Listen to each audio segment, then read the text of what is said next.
Hello, this is Pladman. I feel like a Russian cosmonaut right now.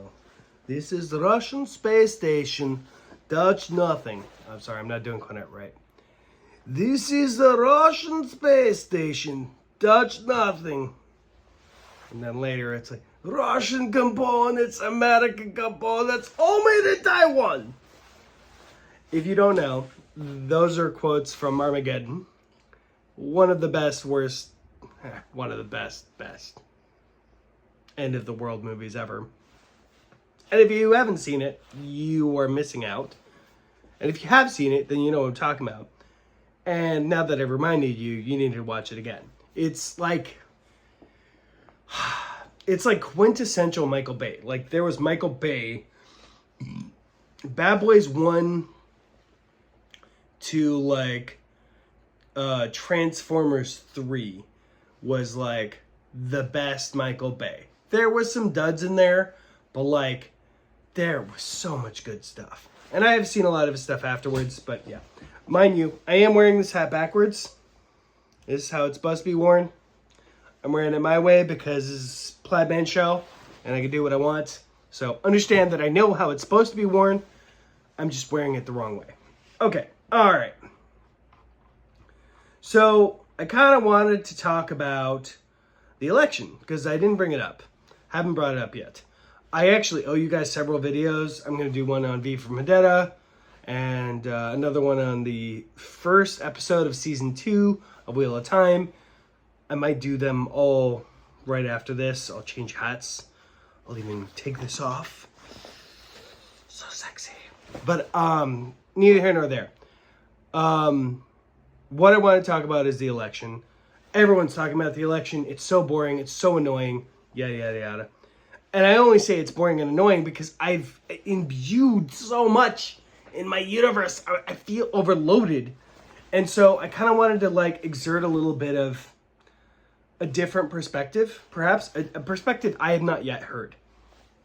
Exactly. Which is, for those of you who voted for Trump, you now have the modus operandi, like your job is to make America so good that it's going to take another 250 years for them to wreck it. Like, realize this, we are gifted with this opportunity to take back the power as citizens of this country and be like, no, it is our job, it is our responsibility to make sure things go just so. And I want to illustrate this. I'm in the middle of reading. I haven't finished it because it is so boring and yet frustratingly awesome. Every chapter. There's this book by RFK called The Real Anthony Fauci. And if that doesn't make you want to change things about how health is done, how the government spends money, how we're not taking advantage, we're taking advantage of people, how the pharmaceutical industry is basically just glorified drug dealers and worse. Because at least with drug dealers, they know and there's a semblance of give a crap. With the pharmaceutical industry, they don't care. Anyways, this is not about that. I'm going to make a separate thing about that. It might be a longer thing. I don't know. It's one of the most infuriating books I've ever read in the best way. Aside from that book, so the elections. So for those of you who don't know, who happen to be watching my video, hi, welcome. My name is Pladman. I also go by David. Hi. Hello. Nice to meet you. Welcome to Russian America, also known as California. Hey, socialism doesn't work here either. Jokes aside. So Kamala lost, like, handily. I actually saw a clip where some MSN people or whatever were trying to show a part of America where Kamala did better than Biden, and it was nowhere. Like, no, and they've showed it up. It was hilarious. And they're like, okay, so we can put that away. Anyways, and I'm just like, it's bad. What's also interesting and what's going around is there was considerably more votes in 2020, in 2016 and in 2020 than there were for this. And that's very fascinating because if you look at the stats of people who voted for Trump, they kind of stayed in this general plane. Like it didn't like peak or valley too much. It was a general thing. But from 2016 to 2020 and then 2024, it was like boom. The like 2016, 2024, even more above, and then 2024. So sorry, I messed that up. 2016, 2024, or 2020, God dang it. And then here, 2024. The simplicity is there was clearly something that that happened in 2016 and 2020 that didn't happen in 2024. Hopefully we'll get some deets on it, but I don't know. Anyways, Trump won. It seems to me like he's kind of pushing things for the better. Like the people he has Elon Musk and Vivek Ramaswamy as the people who are responsible for cleansing the federal government of all the extra, which is gonna be like going on a keto diet times 2. I'm blanking on the word for that diet that everyone went on like 5-10 years ago, where they would do like syrup and water, and that's all they drink. They just drink liquids for like 2 weeks or something like that. That was very fascinating, and they lost some weight supposedly, and like lemons. Anyways, so that's going to be interesting. We'll see how it goes. Whatever. One thing I was kind of contemplating was I wanted to share with you a conversation I had with an individual. He's someone I'd consider an acquaintance. He used to be like a friend when I was a kid. So like we haven't seen each other for, almost a decade. So it's so weird how like Facebook, you're like, we're friends, but then you're like, And somehow it came about that like we are on opposite sides of this. And it was so fascinating to me because I started like having this chat with him about Biden and Hillary and Kamala and Trump. And I kind of want to share some of the things. Now, I kind of wish I had like articulated it better or like put it there for you to see. So I'm going to just kind of go through it because I think it's relevant and interesting. You probably all have people, and I do want to articulate this. I'm trying to be polite to this person. I'm not trying to be mean or name call or call, really go to town on the fact that Hillary and Biden and Kamala, all of which are immoral, unethical crooks, in my opinion. Like, I don't think Kamala has particularly done anything illegal, but she's been in public office for pretty much her entire career.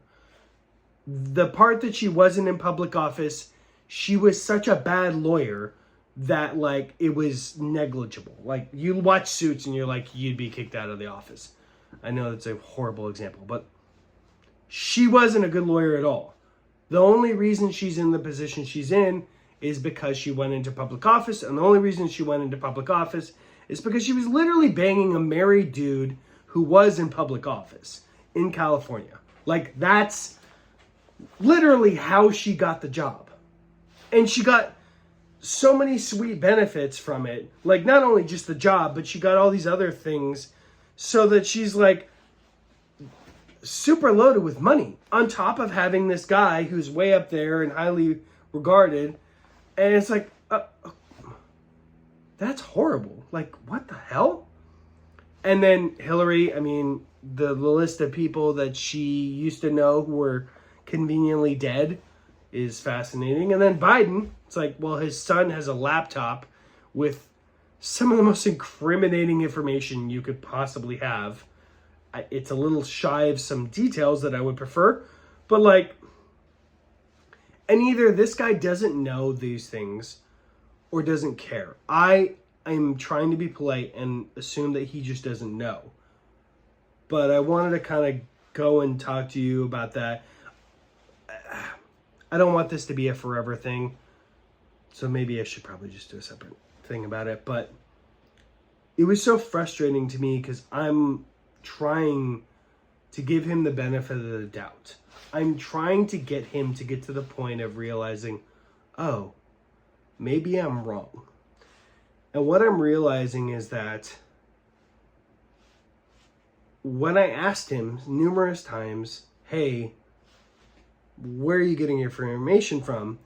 When I finally got him to admit, it was like, oh, I get it from Trump, which is a lie. Like, it's just a blatant lie. It's like, oh, so all of your information that you just articulated, all that derived from Trump? Like, Trump was the person who was like, yeah. And because it's a lie, because then later he's like, oh, yeah, things that Trump did, and I'm thinking like, well, Trump didn't say he did any of those things. So you're clearly lying. And this is the problem I have with people who are in that sphere is they're not honest even with themselves. Even if asked, like, hey, where are you getting your data? And he never returned the question. Because I would be like, oh, I listened to Patrick Bet-David, PBD podcast, Joe Rogan occasionally, Timcast, like weekly, daily actually. I like this. These are some of the people I listen to. I also listen to Dave Smith and this and this. And here's some of the information that I get. And I could list like, I don't know, half a dozen different people that I like either listen to fully or listen to bits and pieces and whatever. And he didn't one time reference who he's like, oh, but yeah, no, I don't listen to anyone. I just base it on my own, I listen to Trump. And I'm like, that's not okay. So what I'm running into with this guy in particular, and what you guys might be running into, is that maybe there's a point where there's nothing you could do. So anyways, so I had talked to him about having a podcast with him because I want to set up a podcast and do a video and audio podcast, but he's kind of not really available except for a certain time, and then it was kind of confusing back and forth.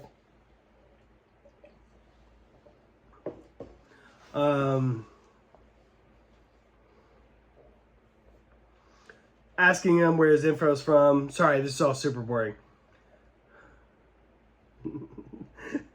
He's like, yeah, Trump directly, getting information from Trump is a bad place to get your information.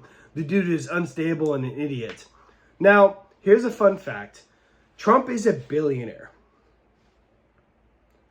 I don't think there's any billionaires who are idiots. Like, unless you received all your money from your father or your husband, it's almost a sure thing. If you made your billion, you're not an idiot. Like, you can't be a billion. Sorry, unless you won the lottery, I suppose. But like, no. So that in and of itself is in bad faith. And just understand. So he's like, I did tell you where I get my information from. I get it from Trump. The issue is that you don't listen to Trump. And I'm like, okay.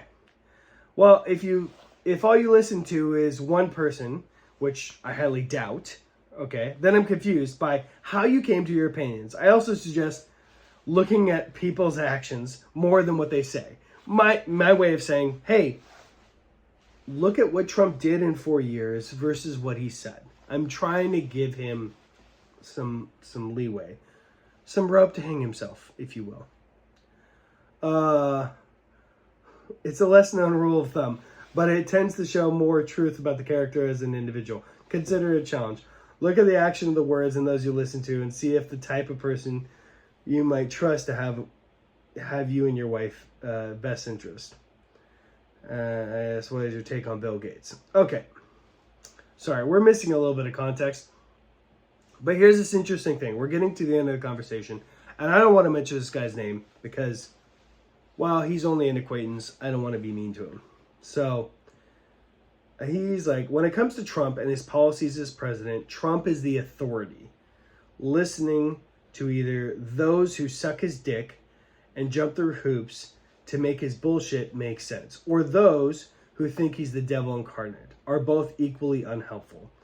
Listen to Trump and what he plans to do. Oh, by the way, I do want to say there is something behind that. Like, listening to Yes Man or listening to people who are totally counter is not very helpful if you're trying to get a general idea. So I don't disagree with that thing.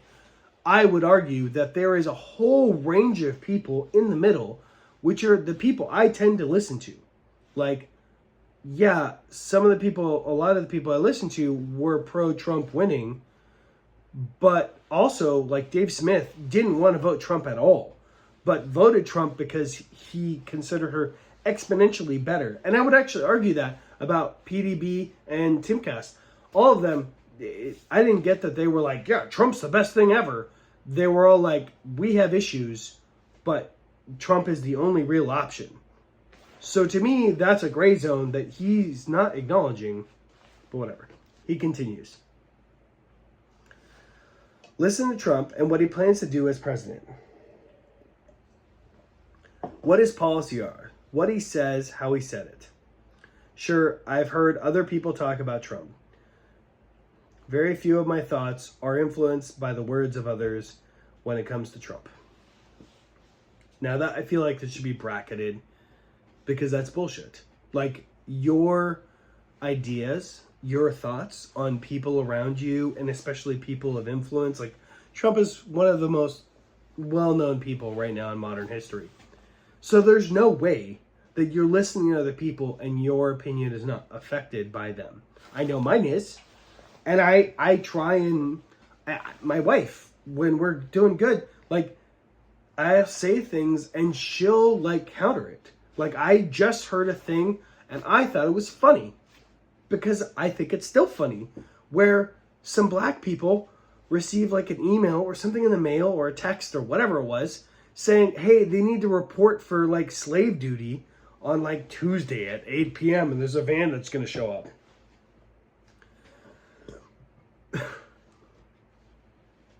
And I don't know who sent it. It apparently got sourced to Russia. I don't think it's funny, but I do think it's something that's like, earthquake. Joking. I do think it's something objectively, like, that's hilariously dumb. That's not actually happening. Like, you're not going to get picked up. And even still, you don't have to go in the van to go and pick cotton. Like, what are you doing? Like, no, this is not a real thing. It was a Democrat, black family, whatever. So, that's funny. But my wife's like, no, this is bad.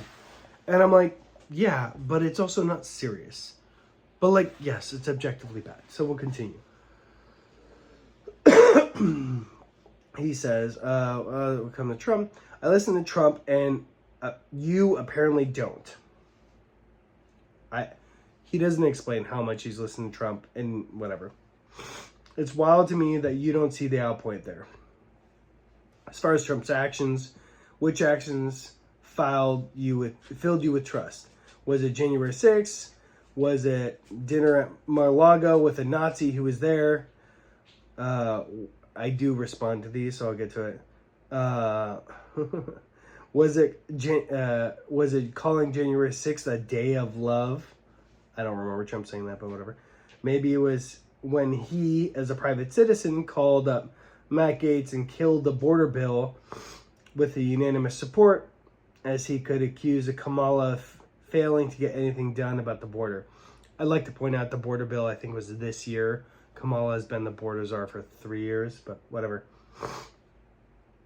Or perhaps when he was president and ordered the police to empty out a church from protesters. Which is hilarious because the way he frames it is like a bunch of people are like in a church protesting, and I'm like, Or they were burning down the church. The church was literally burning down. But whatever. Okay, sorry. Video of which was so brutal. I swapped my opinion of Trump right there. Also, he could take a picture of him holding a Bible upside down. I do think the Bible upside down was kind of weird, but also I've been in situations where you're like, things are discombobulated and whatever. I don't really care about the Bible being upside down. I know a lot of, hi Cyrus. Hi. I know a lot of people out there are like, oh my God, the Bible upside down means a certain thing. I really don't believe that. I don't care. It doesn't matter to me. So it's weird. Or was it when he stole hundreds of classified documents and lied about it to the federal government for over a year until they finally took him to court? He stole a bunch of things and held him for a year, which is hilarious because he informed the federal government which documents he took and where they were for the entirety of the time. And if they wanted him back, they could have just asked and he probably would have just given it to him. But as far as I understand, they were declassified and he's totally within his legal rights to take documents from the White House as the president, which I do point out later, Biden is not. And Biden, who is the VP, who took a bunch of documents when he was either VP or when he was a senator and had him in an unsecure location in his garage. Anyways. Or wasn't he admitted to millions of dollars of tax evasion? Or was the whole cheating on his third wife while she was taking care of the baby, then passing the porn star or paying the porn star to stay quiet so it didn't impact his campaign? Good times. Tell me, David, exactly what actions has he taken that fill you with trust? And then as far as Bill Gates, I don't have an opinion, but I've come to learn recently that there are a lot of hypocritical and incorrect things the community believes that has nothing to do with it. So I have no idea what's real and what's propaganda about Gates. Okay, so just on that note, like, because I asked, it's a side note about Gates. I'm reading this thing about Anthony Fauci, and Gates is totally included in it. Gates is a horrible human being. Anthony Fauci is also a really bad person. Both of them, if they were, like, gone, the world would be a better place. But that's neither here nor there. I don't even know if I want to go into all this. It's exhausting. My point is, I have a person that I consider to be intelligent. He's a small business. Like he's got a wife. And he's sending all these things and it doesn't make any sense. And part of me is like, well, stop this discussion. It's not productive. And I agree. And the other part of me is like, but the problem is people like him are so wrong. Like just objectively wrong. And we live in this day and age where you can look. If there is any semblance of confusion or curiosity, or you just want to know the facts, the data is there. You can look it up. It's there. It's available. So when you get people like this who don't look up information at all, and I listen to people and they're like, they'll bring it up and they'll show people and you'll still get the person that's like, whoa, that's not correct. Whoa, no. That didn't really happen. And it's like, bro, yes, it happened. Yes, this is what happened. We live in a state where you have people who are willing to do research.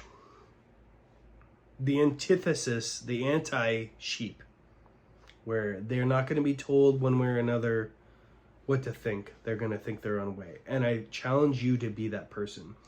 I challenge you to push forward and be like, look, how do I want the world to be? I want more people to question everything. I want everyone to question everything. Ideally.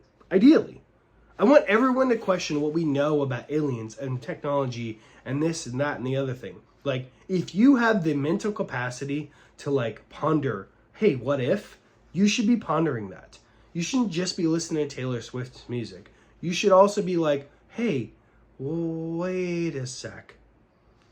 And one could argue it's like, oh, well, that only happens when you have affluence and yada, yada, yada. That's part of it. But we're in a pretty affluent society. You can hypothetically have a job at Starbucks and get by. And the job at Starbucks or McDonald's or whatever is not like rocket science. So, like, then it's distractions and other things, whatever. My point in all of this is we have our work cut out for us. I think, if to overly simplify, I think the evil needs to be removed from the world. And to the extent that that is done, then people like my associate here will be better off. And I'm going to leave you with that. That was super long-winded. I don't know if I'm going to do my other videos, but we'll see. I love you all. Plaidman out.